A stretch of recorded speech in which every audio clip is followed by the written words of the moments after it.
Kids Productions.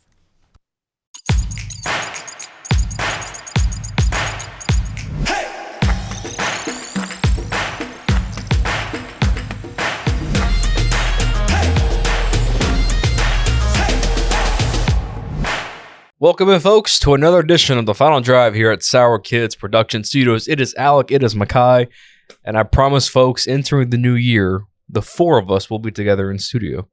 DeAndre, Javante, myself, and Makai. It's going to happen. Mm-hmm. It's going to happen.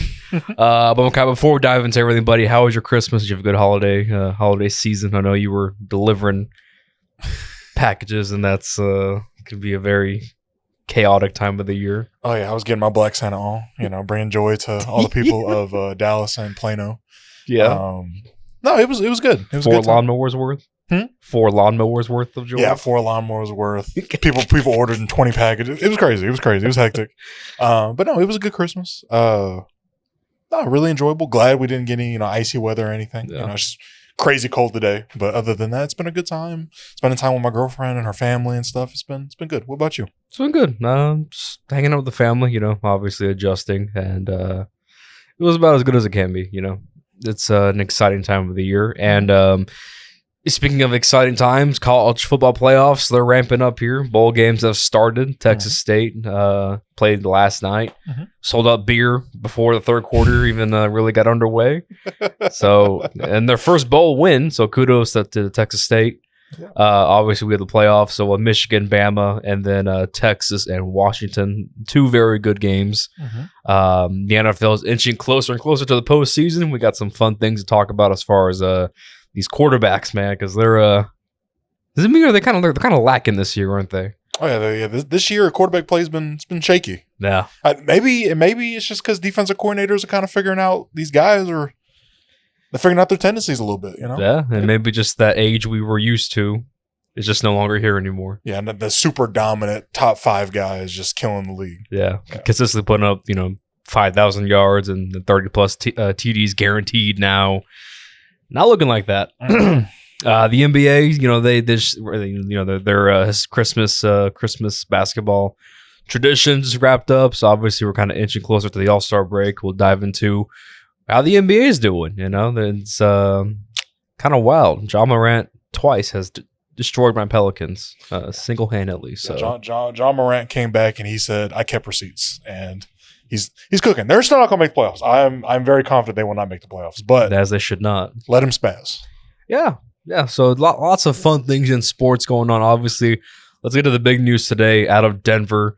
The Broncos had announced they were shutting down Russell Wilson for the rest of the season, which is only 2 games. But Denver's still a game out of the postseason. You would figure if you can try and win and then kind of see how things fall after that, you go compete, try to make the postseason, especially considering how the AFC is kind of as shaky as it is right now. But they shut Russ down. Obviously, this is to save money for Russ to get hurt and not pass a physical in the offseason.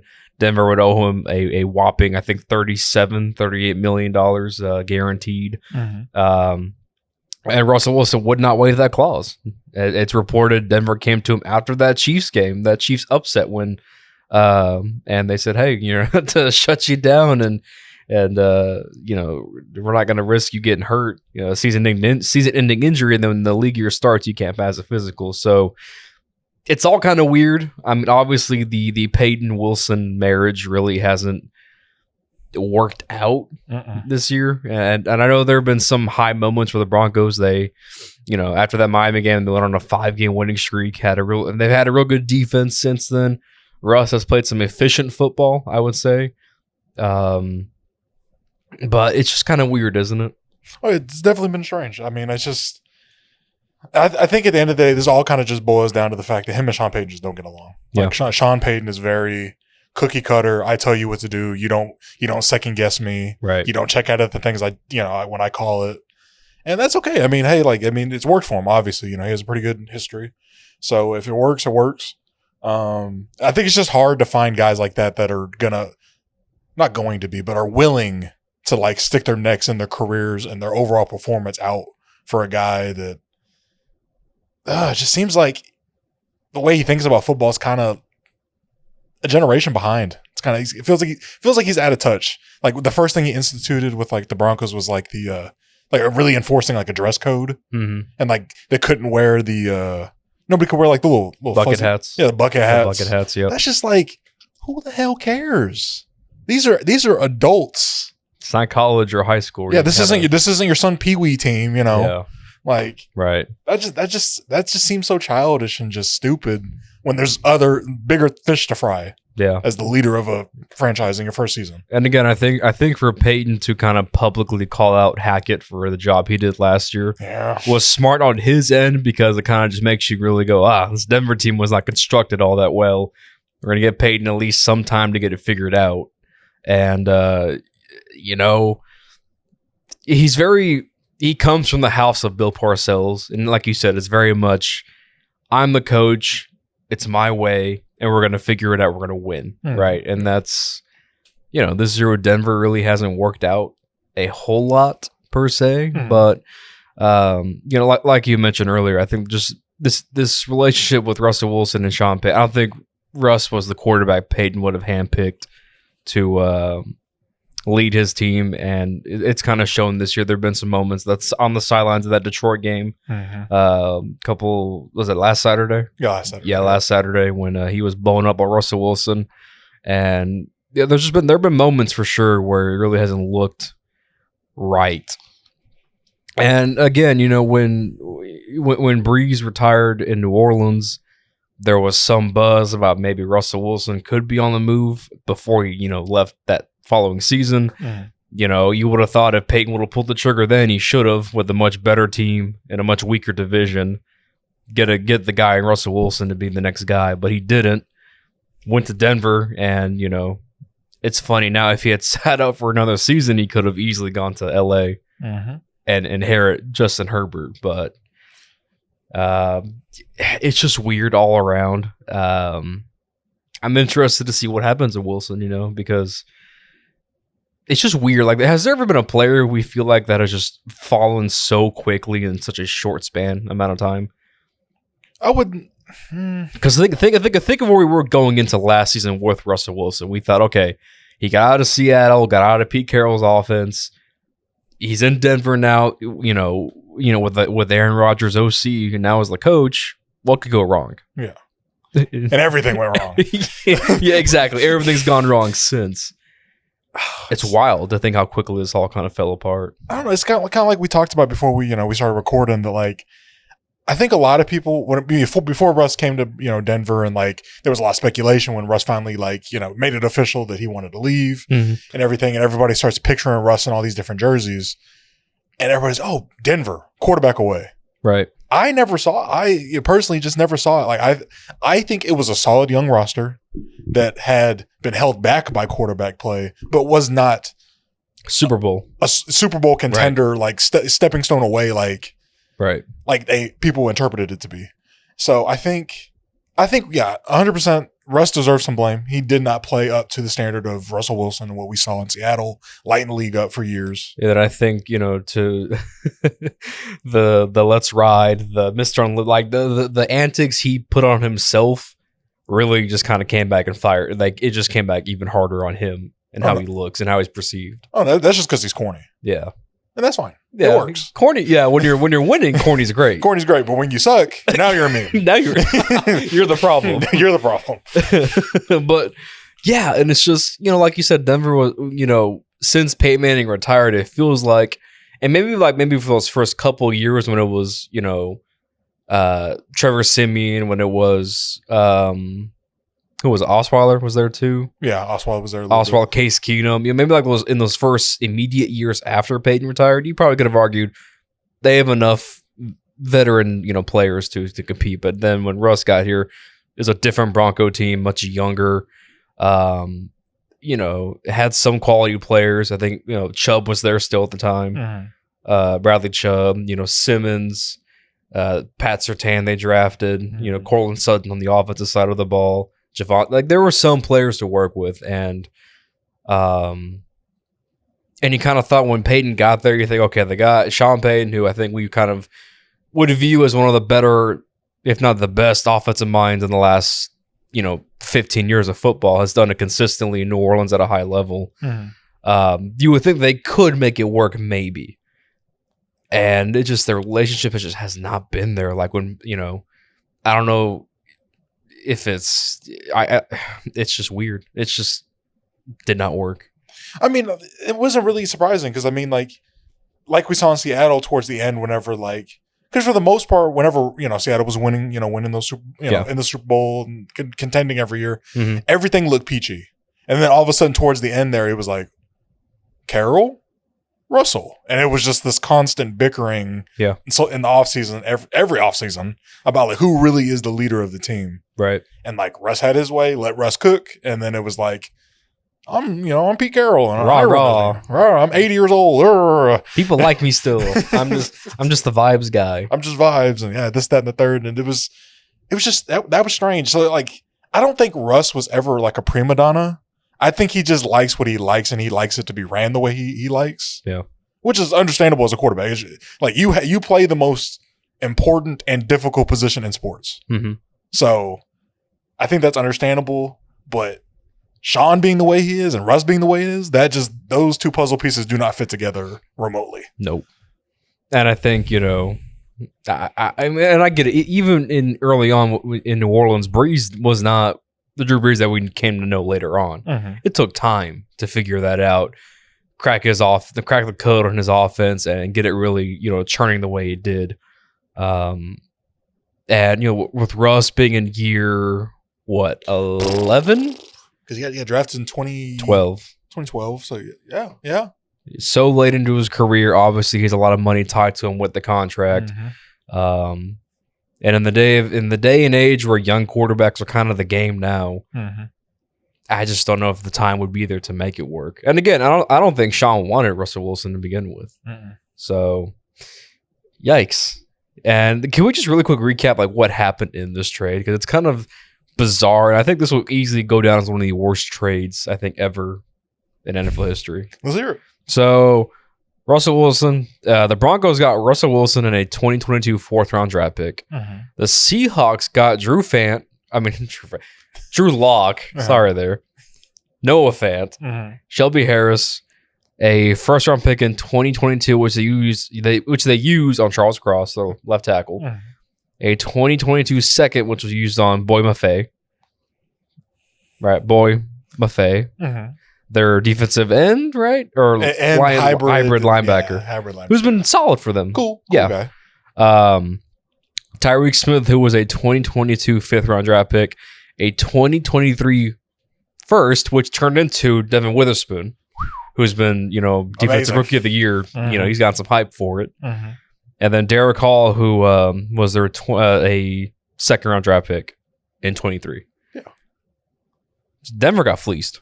They did. And they had to pay Russell Wilson. And they had to pay him all that money. Yeah. So they definitely lost the trade. I'd put it up there for one of the worst trades of all time. I think from Denver's side it is. 100%. Yeah. From Seattle, I don't think so, but from Denver's perspective, yeah, I would say it is. But giving up your franchise quarterback, you got back a corner. It looks to be a cornerstone corner that's going to play for you for the next decade easily and play at a super high level. The rest of the draft picks kind of meh, kind of.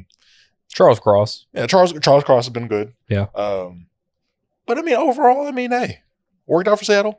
That there's always going to be a winner and a loser in any trade or business transaction. There has to be a winner and loser. That is a fact. But the fact the Broncos have been this bad and the Seahawks have been mediocre.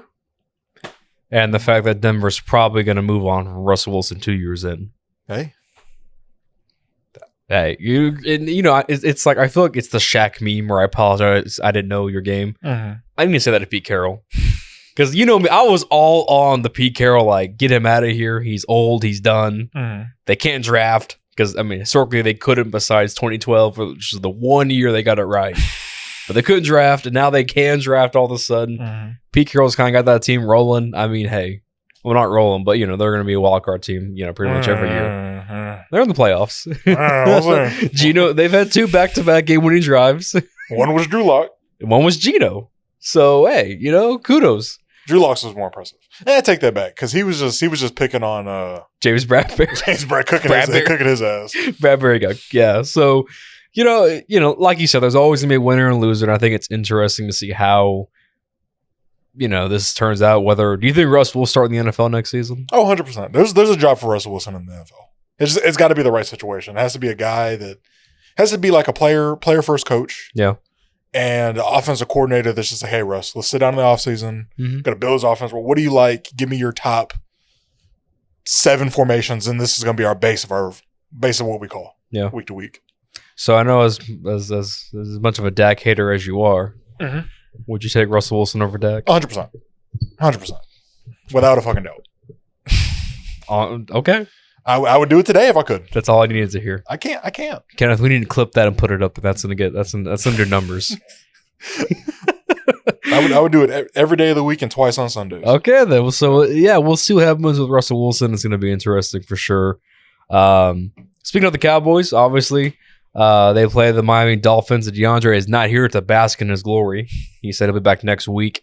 But this is a game I feel like, much like that first Eagles game, where there were just a lot of missed opportunities for Dallas to kind of take over this game. Because I thought defensively they did their part against Miami. They held what arguably is the most explosive offense in the NFL to 22 points. And offensively they just struggled. The Miami front had a day. Bradley Chubb was all over the place, pressuring Dak. Tony Pollard missed what should have been a walk-in touchdown, but instead tried to go for the truck. I guess the clip right there. And weirdly enough, CeeDee Lamb, who had a electric first quarter, was shut down or was non-existent in the second and third quarter. I'll just throw it to you, Makai, because I know you know this team better than I do. But is the script very similar for Dallas? In what it's been the last 2 years, Dallas will probably finish with 11, 12 wins. You'll probably be the 5th seed. You'll beat the first team in the playoffs, and then you lose to San Fran. Is the script pretty much a mirror image of the years past? Oh, 100%. I just there's key positions where we just don't have the guys, especially linebacker. We're razor thin, and the guys we do have are all not even real linebackers. They're hybrid guys that we've moved to linebacker. So they're light in the pants. They don't bring any thump with them, and that's what you need at the end of the day. It's nice to be sideline to sideline, but man, miss the day and ages of the Ray Lewis's in the middle that just light your ass, make you legitimately afraid of the middle of the field. We don't have that. Nobody's scared of any of those guys back there. The only guy I'd probably be worried about, Donovan Wilson, but his ass is out every other week. Can't catch, got stones for hands. Couldn't catch a cold in Antarctica with no jacket on. Yeah. God. Yeah, this is the exact same team, and I'm not really surprised because we didn't do anything really differently. I mean, obviously, McCarthy taking over the offense. I mean, obviously bringing in Gilmore in the offseason, who's been good. Now he's out. He's hurt, banged up. Cooks has been cool when he gets the ball. Yeah. But this is the exact same team, and it's led by the same quarterback, and I'm tired of it. I'm so tired of it. Yeah, and I mean, it's just and we knew going into this game between Miami and Dallas, both teams really hadn't had that signature win on their schedule. Yep. Yeah, I think if you look at Dallas, it probably would have been Philadelphia before that game, but now we've kind of seen where the Eagles are.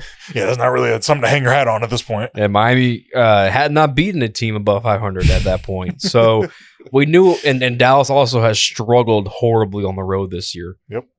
So we knew one of those two, something had to give between these two teams. Yep. Miami got the win on the at home. And again, if you're Dallas, now you kind of you sit back and you go, where have I seen this before? Yep. You'll host, or you'll probably beat whoever wins the NFC South. Well, I don't know. Baker's playing pretty good. And we might get cooked. Baker might just avenge the Tom Brady team last year. But no, it's just, I don't know. If you're Dallas, what happens if this is the same outcome? Oh, McCarthy's gone. Dak's gone. I would hope. And you scrap it. There's no point in being stuck in this vicious cycle, because what are you getting out of it? Winning a playoff game or not? Winning 12 games or whatever, and then just getting what's that? itself is insanity. Just doing the same thing over and over again and expecting a different outcome. Like, yeah, you have amazing building blocks, but clearly this team's not deep enough to accomplish what the goal of every NFL team is, and that's to win a Super Bowl. Right. To at least compete for it. And we can't. We can't. You win the games in the regular season against the teams that you should beat, and then these games where you play a competent opponent, just lights are too bright. Guys looking around, these 1,000-yard stares, dropping balls that you should catch routinely. This is the first year I've ever really questioned my fandom for the Dallas Cowboys. I might be a free agent this offseason. I might be. Hey, come on. You didn't know what I was going to say. I'd rather play in traffic. Then what? Be a New Orleans Saints fan. Oh, we love Derek Carr. He's the future. The arguments I've seen on Twitter the past couple days. No, they love him so much that they're arguing so passionately about him. That's what it is. It's passion. Y'all doing an inside job bounty gate on him right now. Dennis Allen too. Yeah, Dennis Allen. He's not a good coach. Not a good coach. But yeah, it's going to be interesting to see what happens. And, again, any given day, it could change in the NFL. The Cowboys could, get hot and get rolling. But based on what we've seen, between Miami, San Fran, the first Eagles game, and you got Detroit coming in this week. And Detroit obviously can run the ball very well with their two backs. They're an explosive offense.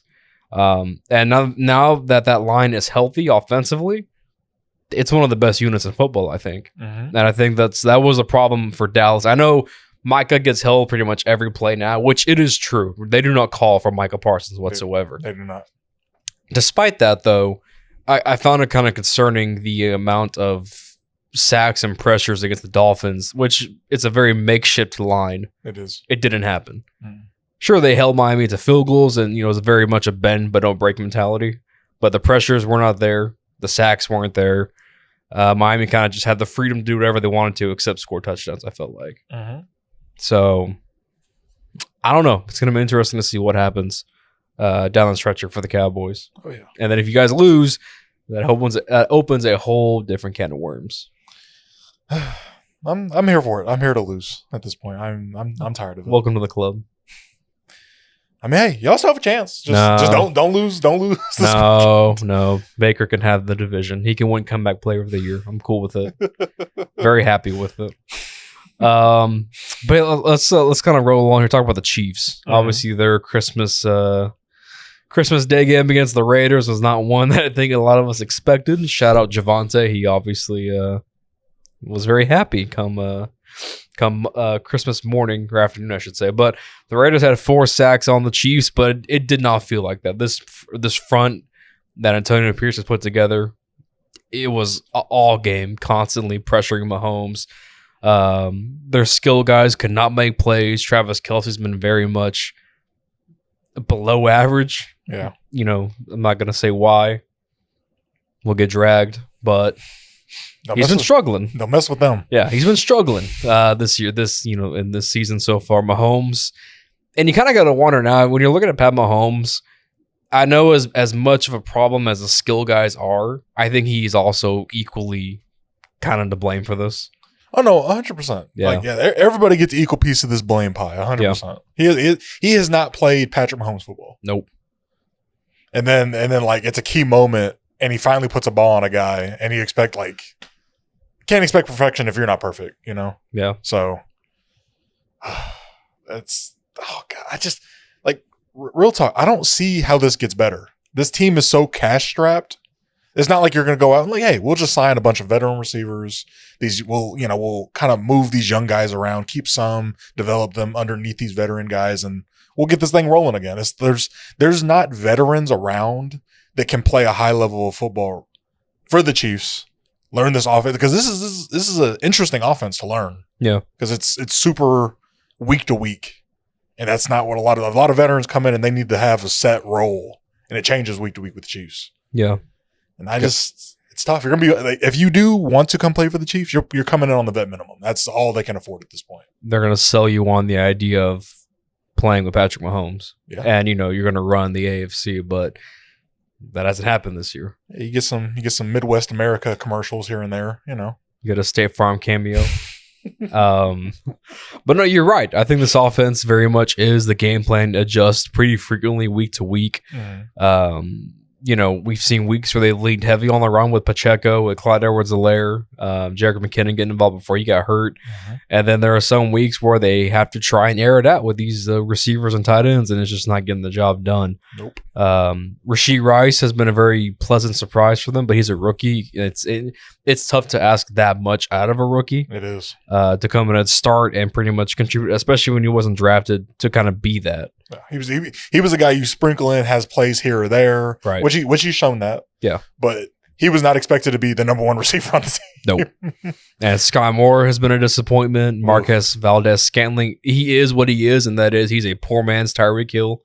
Because God, he can run, but he cannot. He cannot catch. God, he cannot catch. He is that. He is a poor man's Tyreek Hill.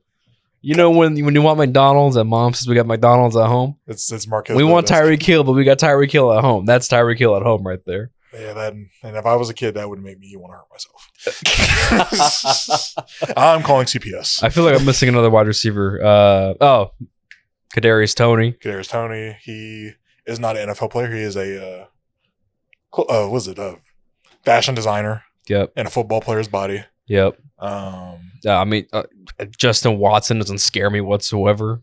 Cool special teams guy, makes plays here or there, but again, asking him to play legitimate snaps for it's fourth and 8 for a game should never happen. No. That should not be a thing. No. So and Kelsey is as big as a focal point as he has been for the Chiefs since Mahomes kind of took over. This year he's not been great this year. Showing his age. Drops, fumbles this season have kind of hurt him quite a bit. And like you said, I think the toll of the hits he's taken is starting to kind of show a little bit. And he talked about it. He's talked about, I've kind of gotten to the point where, the body doesn't really respond all that well with the hits and the aches and the toll it takes. So, I think it's kind of interesting to see, what this Chiefs team does in the offseason, because I don't think they're going to go very far in the postseason. They'll very much lose. And by look, Juju Smith was your best receiver last year. You can put it together. And he was solid for the Chiefs last year. Solid. Not good, but solid. Now look at him in New England. I think the thing that helped with Juju is the fact that he really has positional versatility as a receiver. He's not a top end receiver by any stretch of the matter. He's a maybe low B tier, high C tier, a real good number 2, real good number 2 or 3. Yeah, he's what I love about him or CD is the fact that you can move these guys in and out and you can really pick the matchups that they have, and that's super helpful. But the Chiefs they don't have that anymore, and they got the athleticism with guys, but damn, if you can't catch the ball, what does it matter if you beat the guy by 7 yards? Exactly. What's the point if Patrick can throw it 80 yards, but you're not going to catch it? That Eagles game. Yep. The Eagles game, they had a chance to ice it with Valdez-Scantling. He had Bradley Roby beat by 20, by at least a good 5 yards. And dropped the damn thing. Yeah. No, and it's just, and I understand the frustration, but at the same time, Mahomes has to understand he can't play Pat Mahomes football with these guys who can't play NFL level wide receivers. Yeah, we gotta water it down a little bit. Yeah, with whether it's Pacheco or whether it's Clyde Edwards-Helaire, you get to do something to take pressure off the passing game. Look, that defense is legit, so they can win you games. Oh yeah, that's been the greatest. That's been the saving grace of the Chiefs. They have those 9 wins because this defense has been, and it's probably the best defense he's had. Honestly, yeah, without question. Honestly, yeah. Yeah, so and it's tough to see that they're struggling at 9 wins right now, and I don't know how you fix it. I don't, because like you mentioned, they're cash. I think doesn't Chris Jones? Chris Jones is up. He's a freak because they tagged him, right? Yep, tagged him, and they can't get tagged again. Nope. So you got to figure out. You got to figure out what to do there with Chris Jones, and he obviously is so versatile across the defensive line. He can line up anywhere and just dominate. And they're going to figure out what they're going to do, because a lot of those guys up front are paid heavily. Jawan Taylor, Joe Thuney. I'm forgetting somebody else. No, that's it. Creed's got to get paid soon, though. Creed, Trey Smith, Donovan Smith, who was a veteran left tackle, is only on a 1-year deal. So you got to figure out what you're going to do with this offense come the offseason. But They could get lucky just because we are in like kind of an interesting state as far as like some young receivers and like teams are uncertain about whether or not they want to pay them. mm-hmm. Like, I mean, you got T. Higgins out there potentially. You know, you never know. I mean, maybe they can. If you bring in a guy like T. Higgins, you have to pay him. You're missing out on Chris Jones, which would dramatically change the defense because, like you said, super versatile. You can line him inside, outside, and he's going to give you easily 12 sacks a year. Which is why I kind of think a veteran that makes more sense and probably fits their price range more is going to be a guy. And don't hate me here, stick with me here. Yeah. I think a guy like Michael Thomas makes a lot of sense for this Chiefs team. If you can get another veteran or two to pair with these younger guys, keep the snaps low for Mike Thomas, keep him healthy. A bigger body guy, physical, contested catch guy can make, he can run all the routes when he's healthy. Makes a lot of sense, especially if the Saints are going to move on from him. And please don't. But if he were to hit the market, I think that makes a lot of sense for them. So, man, that Mike Thomas touchdown next year going to hit like crack when it's for the Chiefs and not for us. One more name I'll throw out there. Oh, two more names. Yeah. Michael Gallup. Yeah. I think his role in Dallas is very, again, you're removed off of ACL injury. Mm-hmm. You don't expect a guy just to bounce back like that. Understandable. But we're paying him decent mid-level receiver money, and he's not getting the snaps at all. Right. Jalen Tolbert's kind of taking over his role now at this point, which is sad to see because I love Michael Gallup. But he'd fit perfectly because he can take the top off the defense. He can make the contested catches. He's good in the red zone, and he's super selfless. So I think he'd be good in KC. And then lastly, this is a little controversial here too. Okay. Because he very much brings Kadarius Toney energy, but he actually plays football. That's George Pickens. Oh, you see, the Pittsburgh might trade him. Hey, you think Mike Tomlin's had enough of the shenanigans? I think. You think Tomlin said, "I've seen the story before with the wide receiver that ain't all there mentally. We're not doing it again. I'm trying to get ahead of it right now." But man, boy, is he talented though. Like when he's locked in, he's playing. You saw that Bengals game? He was cooking. Yeah. A couple other names I'll throw out there that the Chiefs could target that could make sense. I think a guy like Michael Pittman will be out of their price range. I think the same could be said about T. Higgins, but if he takes a cut, I could see him going there as well. I think he's getting older, but I think he kind of fit that offense, especially as far as the ability to, when Mahomes extends plays by scrambling, running around. I think OBJ could make sense. But again, as a wide receiver 2 or 3, he can't be a 1 anymore. So I think Mike Evans is very much out of their price range as well. Yep, very much so. Yeah. So there are names for sure. It's just going to be a matter of with the cap, they got to pay Chris Jones. You're going to have to move around money between Mahomes. Kelsey's going to get a year older. What do you do there? And you have some guys who can be paid. Creed Humphrey, one of the best centers in the NFL, is going to be up for an extension here soon. So it's going to be interesting to see what this Chiefs team does and how it looks heading into the next season. But we can agree they're probably going to get bounced, right? I'm never going to doubt. I'm never going to count on Pat. But at the same time, it's like if this is the year it's going to happen, this is the year. It's just tough because it's like we're super late into the season, so there's no trade to be made now. The roster you have is the roster you have at this point, unless you go grab a sixth string receiver out of free agency, or one of these veterans on the practice squad. Yeah, nothing's changing. So all of a sudden Tyreek Hill's not walking through the door anymore. Nope. So it's gonna be interesting.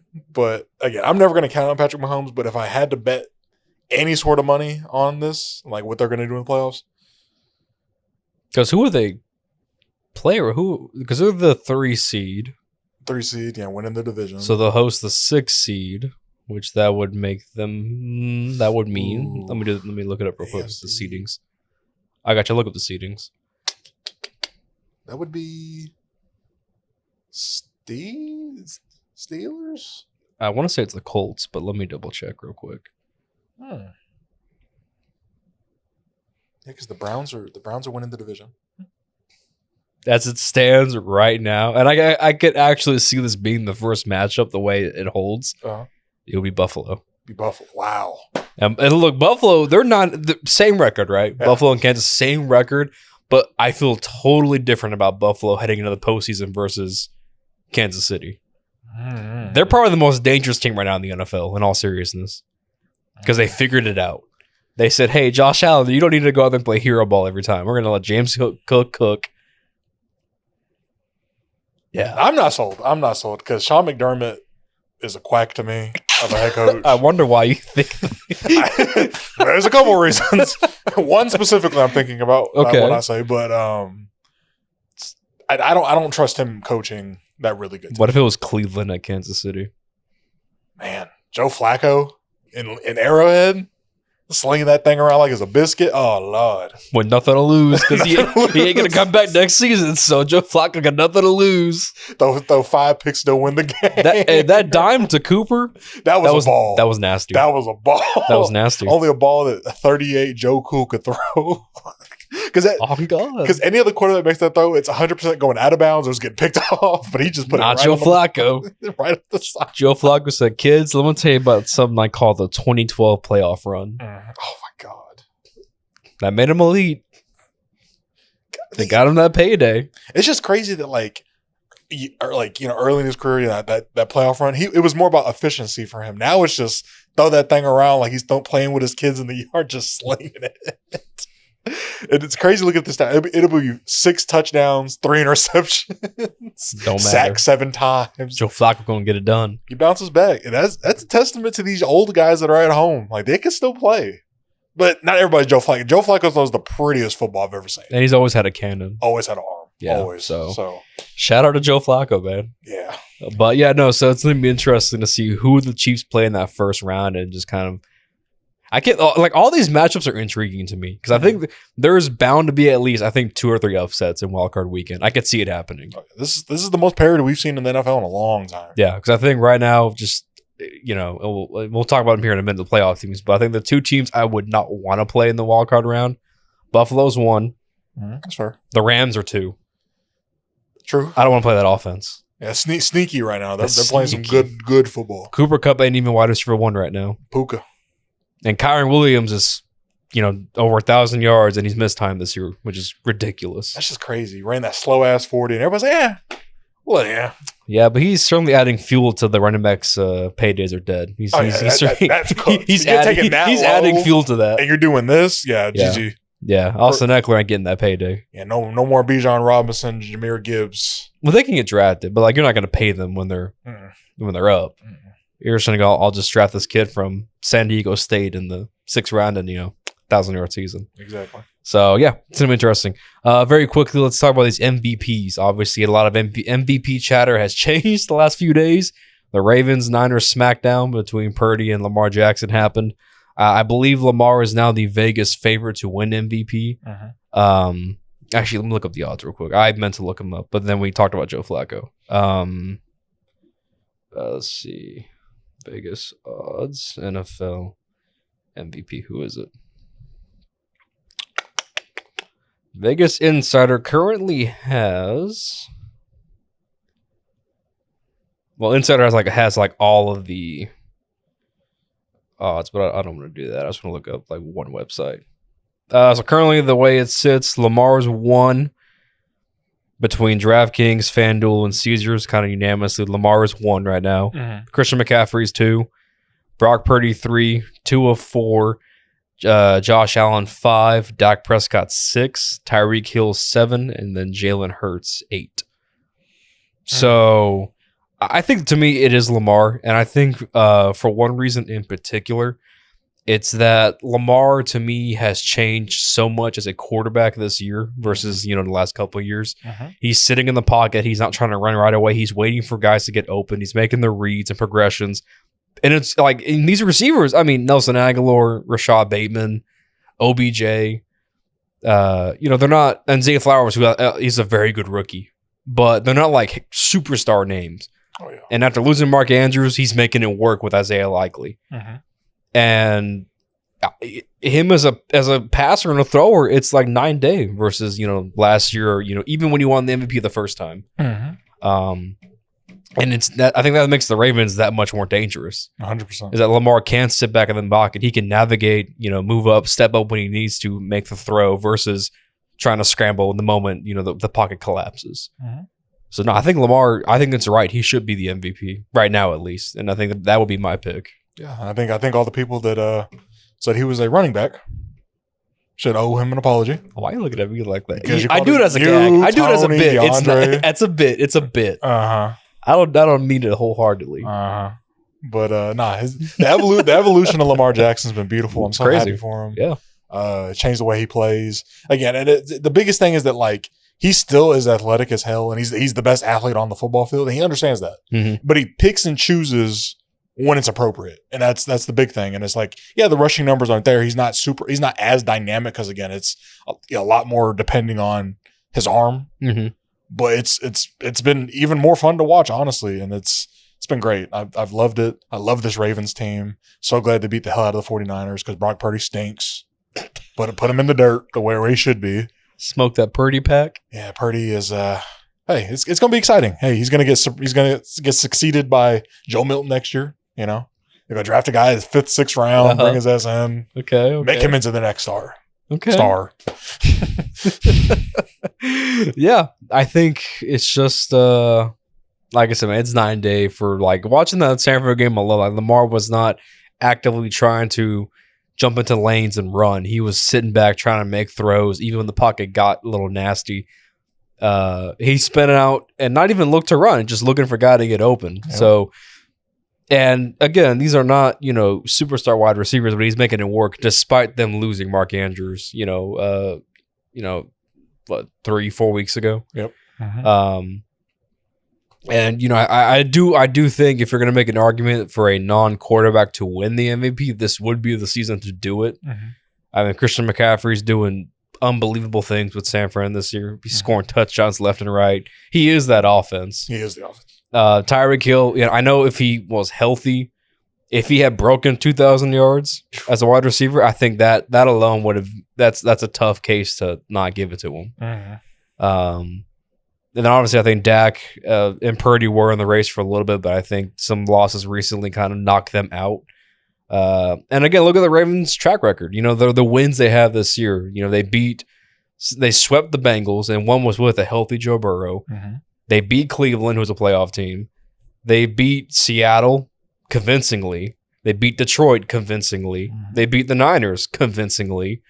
Trying to think who else they have in their wins. Let me see. That's 5 right there, and those are all playoff teams, I might add. Yep. Let me see real quick. Who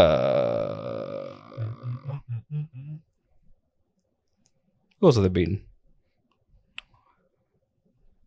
The Rams, who currently are a playoff team. The Jaguars, who are a playoff team. So, I mean, the resume's there. The checklist, everything checks off to me. Everything checks the boxes. That Action Jackson. Action Jackson, baby. But no, I'm happy for the Ravens. And this is all, might I add, with the holdout this offseason. Lamar representing himself, getting the Ravens to pay him. And now he's certainly showing the Ravens this is an investment that's going to work out for both of them, I think. Yeah, the Ravens right now are like, damn, that ROA is looking kind of nice right now. So maybe we should listen to him a little bit more. Yeah, for sure. So you think Lamar is your pick right now? Oh, 100%. Like, again, like you said, Tyreek, if you were going to do a non-quarterback, he was the one guy. Between him and McCaffrey. And I would maybe lean towards Tyreek just because of what he's doing as a wide receiver is so impressive. Stupid. So impressive. Because it's like you know who's getting the ball and he's still cooking your ass. Yeah. Like, he's that cartoonishly fast. And I mean, again, I know we always say that like speed is a gimmick for Tyreek Hill because that's kind of what he does really well and that's it, but you can't beat it. You can't beat it. You can't beat it whatsoever. The moment he catches the ball in space, if you're not within, 8 feet of him to tackle him, he's gone. He's gone. He's slippery. Yeah. So, no, I agree. I think if it was to be a non-quarterback, I would lean towards Hill or McCaffrey. 100%. And anybody that said Dak Prescott was MVP candidate, you need your ass whooped. And I'll give you the ass whooping. I'll bring my own belt. You can't beating below 500 teams and putting up numbers doesn't move me. It doesn't. Yeah. Yeah, I'm beating the hell out of the Giants. When they had when they first started DeVito, and that's dead. As I knew it was going to come to an end. It was fun while it lasted. Yeah, I had fun with it. Fuck Tommy Colcuts. Have fun being the third string, buddy. Next year. He'll be the backup next year. Tyrod's the backup. He'll be the backup next year. Tyrod's going to go somewhere else. Just don't go see the team doctor, please. But no, that never moved me. I was never pro Dak Prescott for MVP because I know his ass is trash. You don't even hide it anymore. No, I got. You never have hit it actually. No, I gotta bury his ass because he's bad. He's playing some bad football. I'm tired of watching it, and he never looks in the mirror. Like it's never that. It's always we. Like, and again, football is a team game, and we as a unit offensively have not played well. But as the quarterback and the captain of this team, the guy that's the franchise guy when it's the Dallas Cowboys, blah blah blah, and it's a picture of his ass. You got to take responsibility at some point. And he has never done that in his career. Tired of it. Ready to turn the page over. You can have Dak Prescott. Matter of fact, switch us. Please don't. Derek Carr, Dak Prescott straight up. Actually, I'll give you a second round pick to take that. You're going to Brock Osweiler me? Yeah. And then we can bench that Derek Carr. Bench that pastor, play Trey Lance, and then we can make something shaking the next offseason. Oh boy, your Trey Lance agenda hasn't died, has it? I want to see something different. That's all. I know Trey Lance. I know could not be 75% chance he turns out to be not a starter in the NFL. Yeah, but that 25% chance looks really good as opposed to this 100% monotonous bullshit I've seen the past 7 years with Dak Prescott. So, and cost you a fraction of the price. Yeah. Ooh, I love your Dak antics. Yeah. I love it. If you went through my phone and saw all the notes, like when I watch a Cowboys game, like he missed a throw here. Like I mark it down as if like I'm a coach breaking down film, like, oh, third quarter, 12:06, left hash, missed a wide open Amari Cooper down the, just like things of that nature. Yeah. Okay. Okay. Before we get into college football here, let's just go over the playoff picture currently as it stands. I know a minute ago I kind of gave you some teams I feel like could very easily upset some teams. Mm-hmm. The way it sits right now in the AFC, it's Baltimore 1, Miami 2, and they play this week. So the road to the Super Bowl for the AFC is going to change one way or the other. Mm-hmm. Chiefs 3, the Jaguars are 4, the Browns are 5, the Bills are 6, and the Colts currently are the last seed in the playoff picture. Which is crazy. Right outside of that is Houston, Cincinnati, Pittsburgh, the Raiders, and the Broncos are all very much in the mix still. So I'll just kind of throw it to you. What's one team in the AFC that you kind of look at and go, ooh, I would not want to play them? Or you kind of feel like could go get on a sneaky run here at some point? Damn.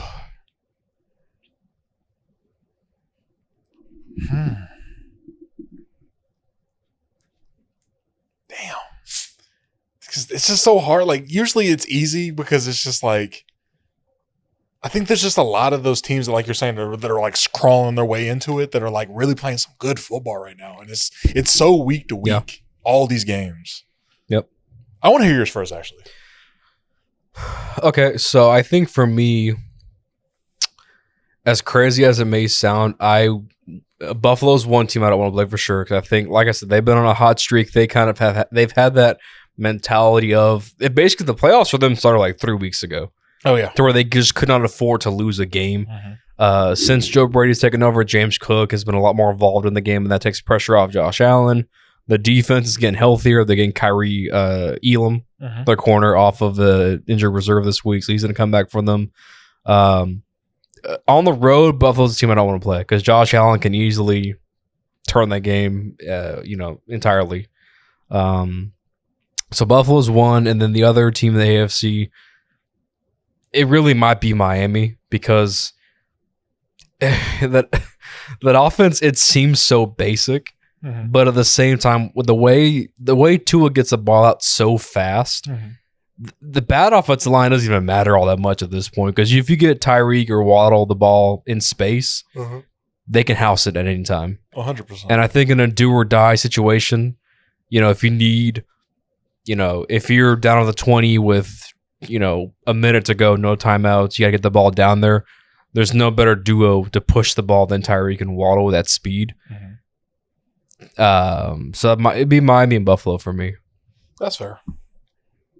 That's fair. You gonna lean into the Joe Flacco agenda? Fuck it, I'm just thinking Joe Flacco, man. I just again, like I thought it was just so preposterous when they brought him in off the street. Wouldn't it be funny if I don't know if it would happen, but wouldn't it be funny if Cleveland were to end up traveling to Baltimore in the playoffs? Well, there goes his Raven legacy.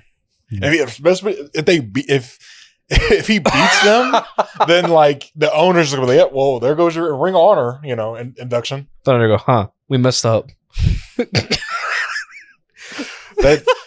That would just be awesome, like press going into the week. Oh yeah, the storylines would be insane. That'd be crazy. I'd pay to see that. Yeah, I'd pay to see that. I'd pay to fly to Baltimore to see that game. But Cleveland for you? Yeah, I'm just thinking they're so banged up, and it doesn't make sense because they are so injury just. They should have been out. They should have been out like a long time ago. This team should maybe have 4 or 5 wins at most, but now they're thugging it out, and that's some Cleveland Browns football. Now we could have avoided all this by keeping Baker Mayfield, and Deshaun Watson could have just rode into the sunset and pissed off the way he should have. Yeah. And life would be good. Life would be good. They wouldn't have an overpaid piece of crap at quarterback that's sitting in the press box, not sitting on the sideline, helping his team be better. Yep. Very true. But I'm gonna leave it alone. I'm not petty. I'm gonna leave it alone. Because Baker's thriving now. You're happy for him. He's thriving, and he's going to get that extension from the Bucks, and they're going to be the team. He's going to knock out the Cowboys in the first round. He's gonna stick the dagger in Dak Prescott. That's what he's going to do. And for that, I will shake his hand and name your first son after him. My firstborn child, Baker Mayfield. Yes, Baker Reginald Mayfield. Baker Reginald Mayfield. Johnson Berry, yeah.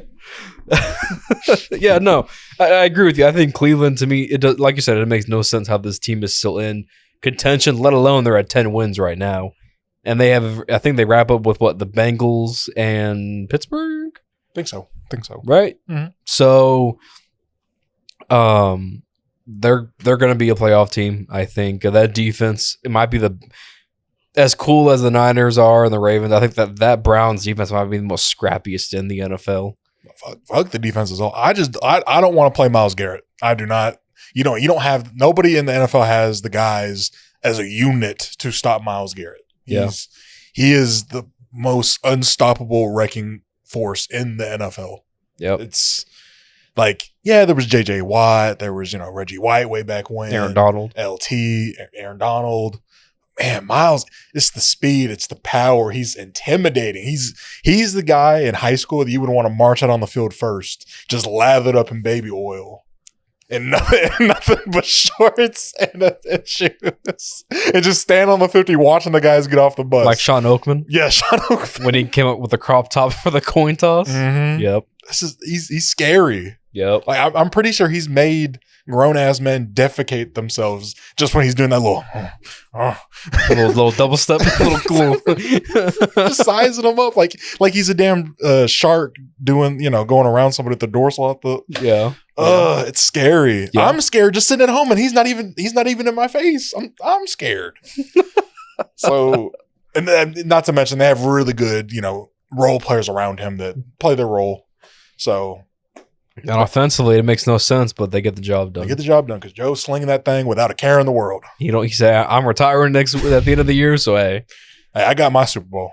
I got my run back in 2012. So, okay. Let's shift over to the NFC. The Niners are 1 currently, Philly 2, Detroit 3, the Bucks 4, Cowboys 5, the Rams 6, and Seattle is 7. And then outside looking in, you have the Vikings, the Packers, Saints, and Falcons. Yeah, a lot less parity in the NFC. A lot less. Yeah, just more bad teams. More bad teams. Yeah. So, so we both agree. Philly, we have no faith in, right? I have no faith in Philadelphia. The pass defense is gonna get worked no matter what. It's tough because it's kind of like the Cowboys. I mean, which is hilarious, being in the NFC East and everything and being rivals. They both those teams have the same problem. The fact that they're past the deadline and there's no moves to be made is what has both these teams just kind of looking mundane when you compare them to the Niners, which is the golden standard as of right now. even though they just got shellacked by the by the Ravens, regardless. Right.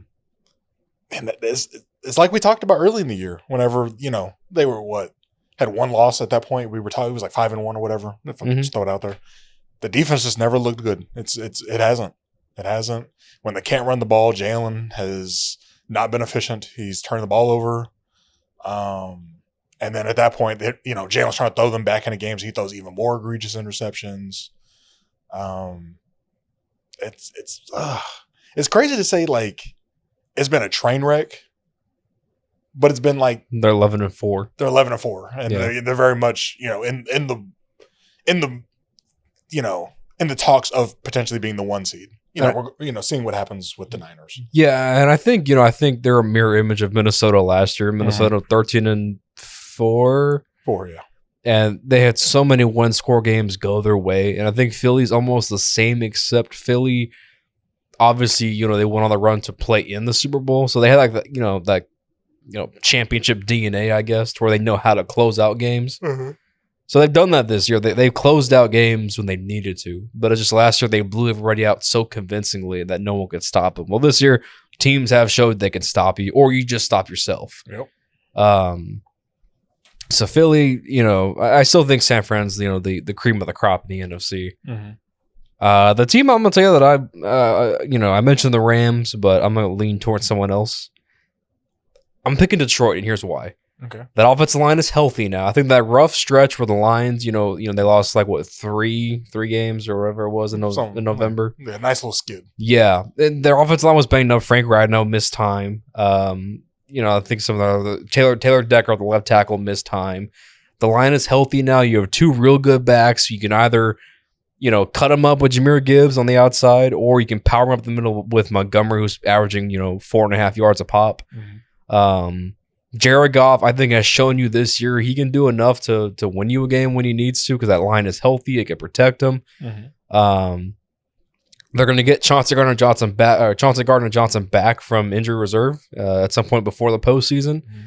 Mm-hmm. Aaron Glenn, they've added talent to that defense to where it's better than last year. Mm-hmm. And look, here's the thing: the Lions, they won the division for the first time in 30 years. Yep. You don't think Ford Field's going to be rocking for that first home game? And there's a path where Detroit could get the 1 seed still. There's a path to it. There is. Yeah, or the 2 seed. So you don't want to play the Lions at home because I think that crowd is going to go bonkers. But man, would that be so sweet whenever you beat the shit out of the Lions in that playoff game and everybody's just wearing those brown paper bags on their heads. And that's what we do. Yeah, But I like Detroit with a healthy line now. They're scary. That's good. That's fair. That feels good for you because again, you've been on the Lions bandwagon for the past 2 years. So the moment they got Goff for camp, I said, "Hey, let them cook, let them figure this out," and I guarantee the Lions are going to be back in the postseason. Mm-hmm. Damn, this is hard, man. So much easier in the AFC. You want to pick Baker. Mike Evans is having one of his best seasons ever. But I mean, really, that's the fun team because I love Baker Mayfield, I love Mike Evans, and things like that. And they had nothing to lose. They have nothing to lose, and that's the team you don't want to play in the playoffs. A team that has nothing to lose at all because they're not even supposed to be here. Nope. Or the Rams. It's hard to believe in the Rams because they're just playing they shouldn't be here. It's their offense that's got. It's the opposite argument for the Chiefs. That offense is the reason they have 8 wins right now. Just give me the damn Bucks. Give me the Bucks. That's the team. You don't want to play Tampa in the postseason. Baker Mayfield, he woke up feeling dangerous this year, and he's every day, and he's showing that he belongs in this NFL, and I'm so happy for him. I agree. I was telling I forget who I was telling the other day. That if I had to pick a comeback player of the year for me, it'd be Baker Mayfield, because I think after what happened in Carolina, people wrote him off in Cleveland and in Carolina. Then he went to the Rams and showed you there's maybe something there. This year, Baker proved he's one of the starting 32 quarterbacks in the NFL. 100%. And can be a guy you can build around, I think. Mm-hmm. And in Tampa, you've heard guys rave about him. I think Mike Evans is loving what Baker Mayfield's done this year for him. It's a good story, and I think Baker Mayfield has shown you that he can play in the NFL if you commit to him. you can build around him. And he's not going to cost you a Patrick Mahomes kind of contract. No. Which saves you in the long run. But no, the Bucs should definitely, seriously look into re-up in Baker Mayfield this offseason. And I mean, hey, who knows what happens? Who knows? When because Tampa's going to win the South. We're not going to win. Tampa's going to win it. Don't do that. No. Derek Carr does not deserve a home playoff game. He will get booed at his own home playoff game. I promise you. We cheer when Taysom Hill comes on the field, and we boo when he comes off and Derek Carr comes back on. It's just so crazy how, not you, but just in general, Saints fandom was just so, enamored with Derek Carr for, bringing him in that whole offseason. He's saying his Bible verses and blah, blah, blah, and the power of Christ compels me and things of that nature. And y'all were rocking for the boy. You and Javonte tried to warn me. I tried. We tried. You and Javonte, and you tried to warn me. I'm telling you. But I said, I saw a year of Andy Dalton playing quarterback. I want better. And you know what I got? Statistically, almost the same thing. But at $150 million. Yep. And he's thrown all my wide receivers in the hospital. He got all of them hurt. But hey, Jimmy Graham's back, so that's cool. Yeah, Jimmy Graham has Jimmy Graham has 6 catches and 4 touchdowns. Yeah, cool story. I can't argue that. But no, Tampa's gonna win it. But yeah, so we'll see what happens. The playoffs, like I said, I think there's gonna be at least 2 or 3 upsets come wild card weekend. I could see it happening. 100%. It's gonna be a lot of fun. Yeah, a lot of chaos will happen in the NFL. Speaking of chaos. Obviously, about maybe almost a month from now, the College Football Playoff Committee officially announced their 4 teams. Obviously, Florida State was left out. Everybody kind of had their own opinion on it. Very quickly, before we get into the playoffs, I don't think we had you on to talk about it. Nor have we talked about it, but do you think, was the committee right with the choices? Oh, 100%. And I agree. Yeah, they were right. I think it just sucks because Florida. What else could you ask them to do? No, 100%. They won every one of their games. Conference champs. They won their championship game, which is winning the ACC. It really isn't. They beat Louisville. Beat Louisville, man. Post Lamar Jackson, Louisville. Ooh, you want a cookie? But man, yeah, Lou and Jordan Travis. That hurt. Yeah. And I just even real talk, even with Jordan Travis without him breaking his leg, I didn't see them as real contenders just because it's the ACC and it's basically beating up on teams that shouldn't have football programs. That's basically what it is. A bunch of basketball schools. And Clemson. And they kind of stink now. And they stink. Dabo's getting dragged, and I love it. I love it. We're here for that Dabo slander. Yep. Yeah, they didn't have the resume. They got the cool players, players you wanted to see in the playoff, like Keon Coleman, who just declared. Jared Verse. You got some defensive end, right? Defensive, yeah. Trey Benson. You got a lot of guys that you're rooting for, and you want to see, be able to get a little more game film out there to bolster their draft stock and things of that nature. But those couple of guys don't equal being in the college football playoff because that team as a whole wasn't playing good enough football to be in the playoff. That would very much be a situation of Notre Dame playing Alabama. Because that was Ian Book's year. Yeah. So what, 2017, something like that? 2018. Yeah, because Najee. Yeah. Jumping over people. Yeah. Whoop. That was fun. And now look at him. And now he's big and lethargic. And splitting carries with Chris Warren. Who knew? I didn't know. But no, the college football committee, they hit it on the nose. So glad they didn't put Georgia in there because now Bama, that second half of the season, they really kind of showed you Bama's still Bama, I feel like. Yeah, Jordan Milroe shut everybody up. And I'm glad. I'm here for it, Jordan. Go crazy. Yeah, they got it right. And you think Michigan wanted Florida State to get in? Oh, 100%, because they wanted to play them. That was the easiest way to get to the championship, was to beat Florida. And they were going to beat the hell out of Florida State. Yep. That team as a whole just was not good enough. Yeah. Good enough to win the ACC, but not good enough to compete for a national championship. Right. So and that's what they want. Because, the other thing, I think the other aspect of it is you got to sell these advertisers and these big companies. If you want commercial time, you got to sell them. It's going to be a great game. We're going to have a bunch of eyes on it. You knew Bama, Michigan is going to do that for you. Oh, Florida State and Michigan, especially if it's a blowout by the end of the second quarter, by halftime, it's not going to do it. I mean, the numbers would have been there just because Florida State is like a historically good team, but they haven't. But the product wouldn't be good. Yeah, the product wouldn't be good because again, they haven't been a championship level team like that since 2014. Yeah. So it would have been cool. It would have been a cool story, but again, sadly, losing your starting quarterback, losing your second string quarterback, third string quarterback playing like ass. Beat Louisville barely. Yeah, barely beat them. So hey, Louisville plays tonight. Play USC. Yeah. You know, go Birds. Yeah. Because fuck the Trojans. But hey, you get to play in the Orange Bowl. So enjoy that.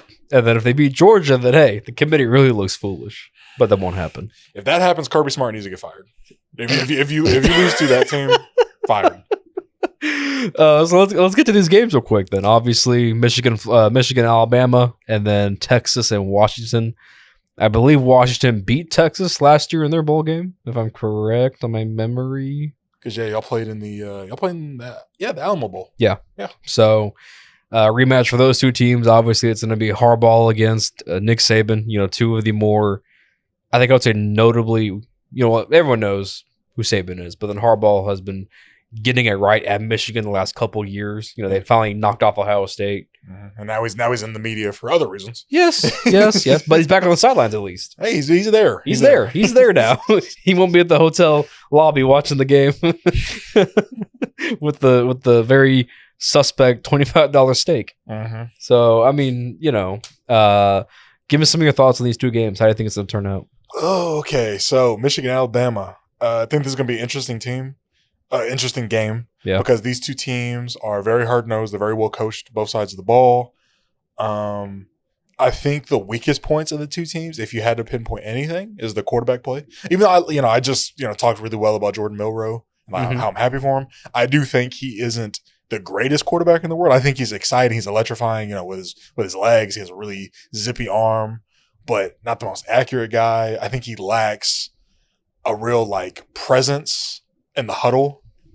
And I question his decision making at times. Like a lot of you can really confuse him by stacking the line of scrimmage with guys you think are, he starts making the alerts and all of a sudden you drop two defensive ends into the flat and he just doesn't see them like a Dak Prescott. You got to sneak that in there. Even in a college segment, you somehow still bring it back. Oh, Dak Prescott he's the ultimate just synonym for anything you need. Of ass. And then the same could be said for Michigan's JJ McCarthy. Yeah. I think he's an amazing athlete, zippy arm. I question his footwork a lot, which is the reason why I probably wouldn't invest him as a draft prospect. And he can make timely throws, but he doesn't make NFL throws. So don't expect this game to be high scoring. I think it's going to be a defensive shootout, very much like 17-10, 17-13. But I'm going to go with the guy that's he runs the sport of college football. I'm going to go with Nick Saban and the Alabama Crimson Tide and a nail biter for that one. I like that. I think I will lean towards Alabama as well. I think defensively and, offensively, I think they just do what they do best. And that is they have big guys in the middle defensively. They have a good secondary and they have wide receivers. When you give them the ball, they can make things happen. And that's what Alabama has done and put out in the NFL the last couple of years. At Michigan, I don't think they're going to blow out like TCU last year. Like you said, I think it's going to be a very defensive-focused game, and I just don't trust McCarthy to make those big throws when he needs to late in the game. It's very much it's not West Coast, but it's very almost dink and dunk your way down the field, run the ball. They have big offensive linemen. That's kind of what they do. But no, I will lean. I'll pick Alabama as well. Yeah, but with that being said, this game very much could go to Michigan because I do think Michigan is more talented defensively. I think this is one of those years that Alabama as a unit plays collectively good football, but there's no there isn't a Quentin Williams on the defensive line that makes you scared of the other guys because he brings a lot of gets a lot of praise and attention from your offensive line. Exactly. So it's gonna be interesting. It's gonna be that's gonna be the best game. Now, second game. Really interested to see where you go with this. You think I would ever switch up? Give me the Huskies by 1,000,000. I love me some Michael Penix Jr. That's all you just say, right? That's it. There's no logic. There's no breakdowns of players. No, 100%. No. I gotta give him college football breakdown. No. Happy for Texas. Did they really deserve this? No, because they didn't play the team that they should have in the Big 12 championship game. Because fuck the Big 12 and all their officiates. Fuck the commissioner. You're trash. This conference is gonna die. Texas deserved to get. They're one of the best four. No. Like if they would have played us in the Big 12 championship, then you deserved it. Okay, but they beat OK State. Okay, so I think I could get a gang of 8-year-olds in the surrounding neighborhoods, and they could have beat Oklahoma State in that damn Big 12 championship game. Either way, you never cease to amaze me, Mackay. Your slander is just—it's like Tommy DeVito. Every time, it's on point every time. Good gravy. Either way, Texas is a talented team on both sides of the ball. I question the defensive secondary. I think they get lost a lot. Lack of eye discipline as a unit. Cattlehand's a very good player for them. Oh yeah, cool. Safety, yeah. The interior of that defensive line is scary. Yeah, I will say that's going to be the ultimate question mark for Michigan. Oh, not Michigan, Washington, and how they handle that. Their offensive line has played good as a whole in keeping Penix upright, but they haven't really played these big SEC-esque D tackles. Yeah, these guys they are mobile, they're big, they are strong, and there's nothing like that in the Pac-12. So this is going to be different. I think this is really going to be a battle of the quarterbacks. Like I very much believe in Michael Penix more, but I think if Texas is going to have a chance, Quinn has to be efficient. He has to be able to make those big throws and not sail those deep balls like he does a lot of the time. Got to make some play with his feet. He's got to play smart, cohesive football. You got to find a way to be able to run the ball, keep a balance, keep the defense honest. And if you can do that, this game can be close. I just have a feeling that Washington's just rolling so much and Michael Penix Jr. is just that guy that they run away with this personally. But Washington's defense being bad and Texas shows up offensively, could go the other way. Yeah, and I think a big factor in that offense for Texas is going to be the health of Xavier Worthy. He got banged up in that Big 12 championship game. Mm-hmm. Obviously, he's had about a month to rest up, and we'll see if he can play because he's first round talent in the NFL. Oh, 100%. And I think an X factor for them is going to be Sanders, the tight end. Mm-hmm. He was very big in that Big 12 championship game. Had over 100 yards, I believe, receiving. But like you said, between Penix and yours, it's gonna be this is the headliner. It's gonna be these two quarterbacks. Both these guys have NFL aspirations. I think Quinn is gonna sit out, or at least he's rumored to come back next year to Texas. We'll see. But I love both these quarterbacks. Both these guys are very exceptional, and it's going to be a fun game. I feel like this is the game. If you like offense, potentially, this is the game you want to watch. Yeah, almost opposite of Bama and Michigan. Yeah, the polar opposite of the other game. So yeah, it's gonna be fun. But hey, I lean Washington just because Michael Penix is on a different level, and no other reason. No other reason. No, like truly, like okay. I said the Texas, the whole they didn't deserve it, but like that's just the Oklahoma in me. But no, Texas deserved this, and I think the moment won't be too big. I don't love Steve Sarkisian in the way he runs Texas. I'm not a super big fan of him because he very much gives asshole vibes, and that does not vibe with me. Yeah. But no, I like the group of guys. You guys have always had the talent to get to this point. You just have been very poorly coached. This is true. So, hey, it's going to be fun, and I just want to see points. I want to see this game be electrifying because I know the Alabama Michigan game is not going to be that. Yeah. So yeah, I will lean towards Texas. I think if the offense does show up, it's explosive. They have so much talent across the board, and like I said, it comes down to can Quinn make the throws, and I think in a stage like this, he'll show up, he'll do his thing. And I think a Bama Texas rematch actually would be kind of cool. Same result. Well, Quinn gets hurt, but this time instead of Garrett Gilbert, it's Arch Manning that steps in. Man, that'd be something else. That'd be kind of a not that we're wishing for injury or anything. No. That's a crazy narrative. Yeah, that's 100% breaking news. ESPN. Arch Manning's in the game. That's God working.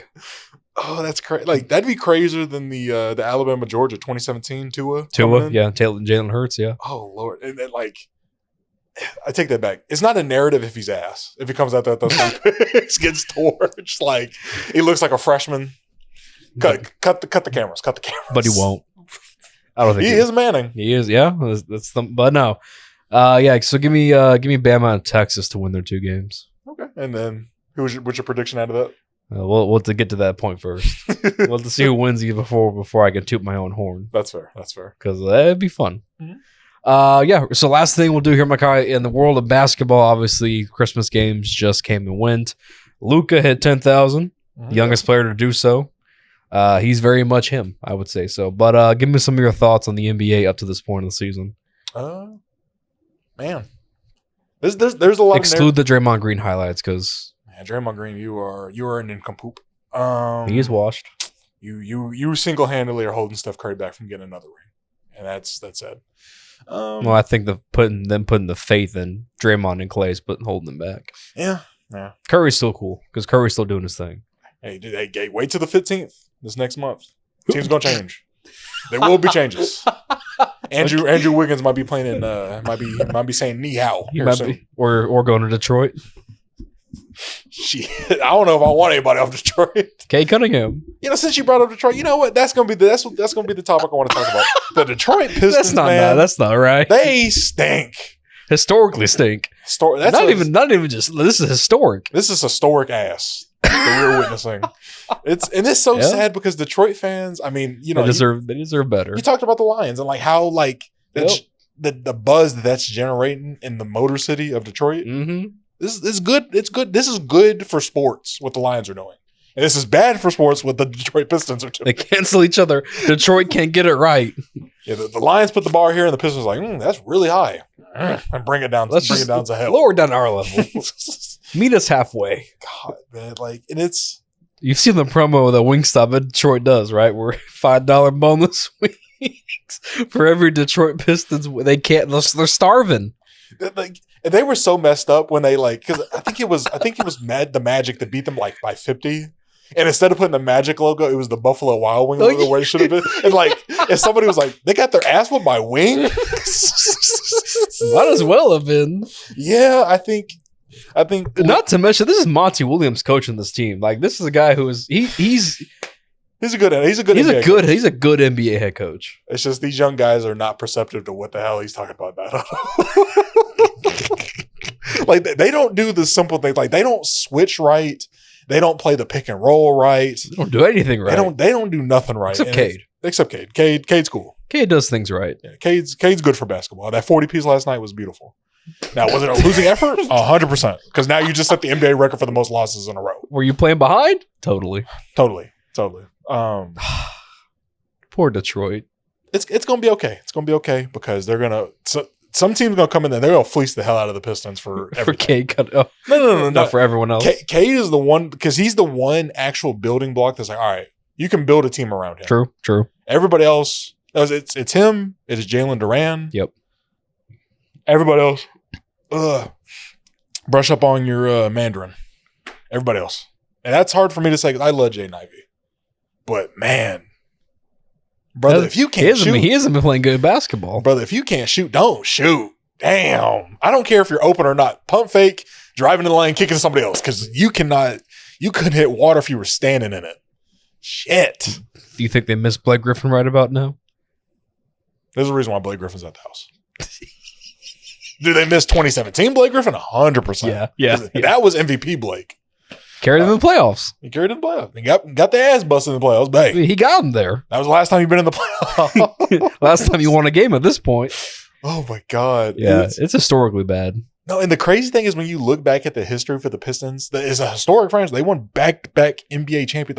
This is a team that in NBA history wise will always be talked about because again they came up in an era of basketball that was like, why the hell are they here? It was the Jordan, Magic, and Bird era, and the Pistons like, fuck what they're talking about. Wow, bad boys, back to back. It's beautiful, and that, Piston Nation was rocking. Yeah, Detroit basketball. They had those cool uniforms and throwbacks. Cool In the 2000s. Oh, beautiful jerseys. Yep. And now look at them. Look at this shit. The last. Sell the team. You know what the ultimate slap in the face was for the Piston fans? Enlighten me. The owner after the game, which owners. Oh yeah, I saw this quote. I know what you're talking about. I did see this. Nobody even asked him a question. He just gets up on the stage and was like, "I just would like to address something," and everybody was just like, "Oh, what the fuck's he talking about?" And he's just like, "I don't know. Everybody's telling me to sell the team. You don't know what we're doing for the community. Doing for the community, being ass. We're doing everything right, but winning." God, I don't care if you're building Boys and Girl Club all over Detroit. Play basketball. We just want to win. We just want some $5 wings. God. from Wingstop, man. Yes. Like this has been the most poorly managed basketball franchise I've ever seen. And that's saying something. There was the Charlotte Bobcats. And that is saying something. Like there was Bobcats bad, and now there's Detroit Pistons. There was Bobcats basketball, and that was atrocious. And I never thought I would live to see a team that was worse than that. And here we are. 2023, baby. Oh, it's sad. Again, Detroit fans don't deserve it. Cade Cunningham doesn't deserve to be around guys that don't like playing basketball. Just watch the Lions. The Lions will make you happy. Watch the Lions. Don't watch the Tigers. Detroit Red Wings, are they good? I don't watch hockey. I don't watch hockey. I don't know. Fuck hockey. Probably not. It's Detroit. Don't watch that shit. Hey, got the Lions. You know, keep betting on the parlay that they're going to win. No, at some point, it's going to cash in. Don't lose your house over the Detroit Pistons. They can't lose out. They're going to win a game. Don't become homeless because of the Detroit Pistons. Don't do that. Don't do that. You could do. You shouldn't, but eventually it's going to hit. Eventually, I'm very much because you know what? Let's you look at their skin. Not to extend the podcast too much, but let's just take a look at the next 10 games and let's just predict what the record could be. Okay. Detroit. Watch it be all like the hard hitting team. Nuggets. Surely they're going to win one game in the next 10. We'll see. They play the Celtics tomorrow. The best team in basketball. They'll lose. That's a loss. Yeah. Guaranteed. Yep. Play the Raptors. Hey!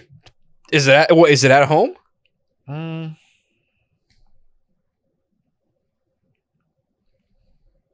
Yeah, that's home. Yeah, it's not the Palace anymore. It's Little Caesars Arena. That's what they're at. Perfect. There's your opportunity. Yeah. The Raptors stink. They're selling at the deadline. So if I was going to bet on a game, I'm betting on that one. Yeah. And that's Saturday the 30th. Yeah. Watch they get the ass beat by 30. Oh, God. Next one. They're going to Houston. No. This is on New Year's Day. They'll lose that. You play the Jazz. Play the Jazz again. Hey. Don't lose. That's an opportunity. In Utah. Play the Warriors. Very winnable game because the Warriors are not good. Yeah, but Curry could just single-handedly kind of put them out of it. Yeah, put the dagger in your hearts. Yeah. Got the Nuggets. Aaron Gordon's gonna be out for a while because he got bit by a dog today. Get ready. You gotta get healthy, Aaron Gordon. Prayers out to you. Yeah, Nuggets are gonna do their thing. Nuggets are gonna take care of them. Kings will take care of them. All right, this will be the last one I'll say because then their schedule kind of repeats. Spurs. The Spurs are playing third worst basketball in the NBA. So that's close. That's reachable. What is January 10th? That's reachable. That could be your day. That could be the day. The day that the moon or the darkness is lifted from Detroit. And then they just go on another streak that's equally as bad. Wouldn't that be something like they set the record for this and then they match the record in the same season? That would be quite funny. Like that's just historic. That's historic right there. Yeah, that's history. And if that happens, now I know everybody was calling Adam Silver a dumbass for wanting to add relegation to basketball. He needs to add it. Do it. You need to do it at that point. I think there's a G League team that could play better basketball than the Detroit Pistons right now. Do it. Do it. Cut their salaries in half. You say, hey, everybody's playing for their spot this coming season. I'm tired of it. That's yeah. So y'all want to act up and rest your players? Well, hey, in the G League they don't. Mm-hmm. They come to play. And the same thing with the Wizards and Spurs. Like again, if the Pistons weren't this bad, they'd be everybody would be talking. Well, everybody knew the Wizards were going to be bad, but the Spurs being this bad with a generational prospect of Victor Wembanyama, they're pretty bad. I love Greg Popovich. It's time. I think he's lost it. It's time. Why the fuck is Jeremy Sohan's big ass playing point guard? Wouldn't it be kind of wild if Belichick and Pop both get fired this year? Well, you never fire a guy that's your best coach in the franchise. Step down. Step down. Step down. You're literally seeing the passing of two titans when that happens. And two different sports. That would be crazy. Seeing the downfall of both. I mean, Pop hasn't been to the playoffs in this will be year 4. Mm-hmm. And Belichick the same. No. 3 years. 3 years. So, man. I mean, but hey, they both deserve to retire and ride off into the sunset. Enjoy life. Yeah. So. Whatever is left of it. Because most of it went to the game. God damn, that was dark. Well, so is Detroit right now because these Pistons can't win. They just want their $5 wings. I love the not to extend it too. I love the clip, the SpongeBob clip when they're yelling at Squidward because they're hungry. Somebody quotes it every time with that video when they lose. God, man, wouldn't it be wild if we came back next week and they hadn't won a game still? I don't think that's crazy. I think that's what's going to happen. I don't see them like legitimate. Like we just talked about, I don't think they have a chance of winning a game until January 10th. And at that point, because what are they right now? What's the record? Cheeks. It's 2-28. So if they don't win a game until January 10th, like we predicted, yeah, 29, 30, 31, 32, 33, 34, 35. They'll be 2-35. God, at that point until a game. We thought the Charlotte Bobcat. We need to give the Bobcats some praise. Yeah, put some respect on Emeka Okafor's name. I never thought I'd hear that sentence coming out of your mouth. Hey, Emeka Okafor was a dog that was on bad teams, but a dog nonetheless. That's wild. He's a hell of a Jeopardy answer nowadays. This is truly bewildering. Okay, I think let's wrap it up here, buddy. Any last words before we head off into the new year? No. Everybody just have a good New Year's. Be safe. Don't consume an excessive amount of alcohol. Protect yourself. Yep. Just have a good time, and can't wait to see what 2024 has to offer. Maybe a Pistons win would be nice. I wouldn't put my life on it, but hey, as a Piston fan, like at this point, you've seen rock bottom. Could it get any worse? Let's just extend the streak at this point. This is history, one way or the other, guys. At this point, set the record for the most losses in NBA history. No one's gonna top it. You might as well. Well, as you're closing out, I'm gonna just look up the most losses in NBA history. All right, I'll wrap it up. Folks, have a very safe and happy New Year. May 2024 bring you joy and blessings, and it's gonna be a good year, I think. So, may the Pistons win a game. May the Lions go on a Super Bowl run. I'm running out of things, Makai. You got that? What you got over there? I'm looking at it right now. Okay.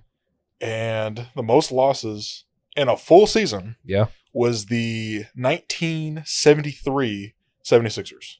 With a record of? With a record of 9-73. Opposite of the Warriors. That's what I was about to say. That's crazy. It's crazy how life comes at you. The thing is the Bobcats are at 2, but that was a lockout year in 2012, so they only played, damn UNT math, 66 games. Okay.